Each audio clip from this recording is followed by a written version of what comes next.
Good morning বন্ধুরা, শুভ সকাল। একটা নতুন সকালে হাজির হয়ে গেলাম শনিবার সকালে।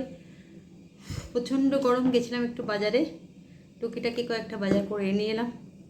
তারপরে এসে সকালে রুটি করে গেছিলাম হটপটে আর তরকারি। বলুন, শুভ সকালে অনেক শুভেচ্ছা ভালোবাসা দিয়ে ব্লগটা শুরু করলাম।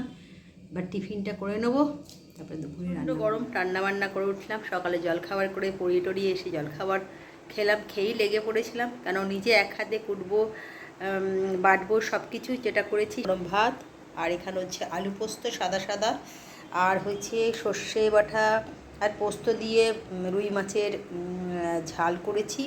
এখানে পটল ভাজা আর পোস্তর বড়া, যেটা আমার হাজব্যান্ডের খুব প্রিয়, ওর জন্যই করা। পোস্তর বড়া হলে আর কেউ চায় না, পোস্তর যা দাম তাতেও কিছু করার নেই। এতটা পোস্ত বেটে ফেলেছি, পোস্ত করলাম, দুটো পোস্তর বড়া করেছি। তো চলুন, শুভ দুপুরের শুভেচ্ছার ভালোবাসা রইল।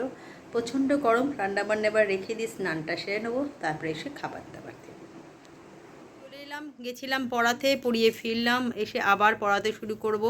তার আগে একটুখানি আজকে কিন্তু চা করেছি লেমন ট্রি, যেটাকে হচ্ছে চা মানে একদম হালকা লিকার, তার সঙ্গে লেবু আর গোলমরিচ এটা দিয়েছি। দার্জিলিং টি কিনা খেয়ে দেখি, পরে বলবো কিরম। প্রচণ্ড গরম পড়েছে, আর পারা যাচ্ছে না। পড়িয়ে উঠলাম, উঠেই রান্নাঘরে চলে যেতে হলো, কারণ রাতের রান্না বাকি ছিল। আর বাকি থাকলেও কি না থাকলেও করতে তো আমাকেই হবে। রুটি, চিলি চিকেন আর হচ্ছে স্যালাড, এটাই রাত্রে আজকে ডিনার। তো চলুন, শুভরাত্রি, শুভেচ্ছা ভালোবাসা রইল। কালকে একটা নতুন ব্লগ নিয়ে হাজির হয়ে যাব। আজকের মতন গুড নাইট, টাটা, শুভরাত্রি।